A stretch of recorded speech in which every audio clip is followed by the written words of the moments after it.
The Los Angeles Clippers may not have any superstars on the roster, but the team certainly has one of the deepest rosters in basketball, so deep that the Clippers are going to need to trim it down for the regular season.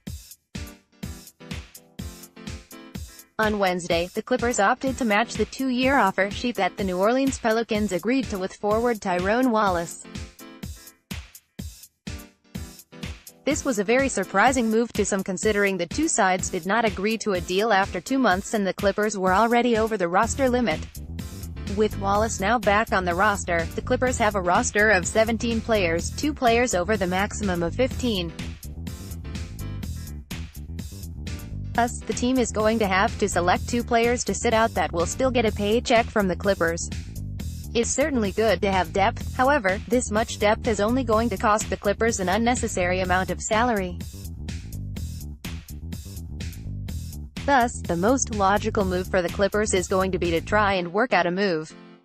However, this may include trading some draft picks.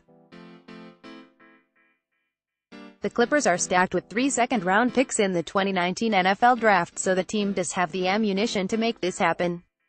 The Los Angeles Clippers are going to have to choose the 2 players to miss the roster wisely. Here are the 2 best candidates, at least in our eyes. Point 1. Wesley Johnson. Signing of Tyrone Wallace opens the door to remove a shooting guard, small forward from the roster. After evaluating the options, Wesley Johnson becomes the best option of these players for Wallace to replace next season. Johnson has been far from great for the Clippers, and had a minimal impact on the team last season. In 20.1 minutes per game, Johnson averaged just 5.4 points, 2.9 rebounds and 0.8 assists. With the re-signing of Wallace and the drafting of Jerome Robinson, the Clippers really have not need for Wesley Johnson. Point 2. Jalen Evans. This one was a harder choice to make, but at the end of the day, I think the guard that will miss the roster is Jalen Evans. Personally, I think the Clippers would be better off trading either Patrick Beverley or Milos Teodosic, as they both have just 1 more year under contract. However, NBA teams have a tendency to be stubborn, and the Clippers brought in both guys last offseason to try and soften the blow of losing Chris Paul.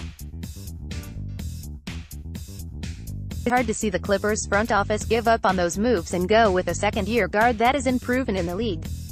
Thus, Evans will be the man to go, as he did not have much of a role last season, anyway, and will have a lesser role with rookie point guard Shai Gilgeous-Alexander. Next, are the Clippers a playoff team?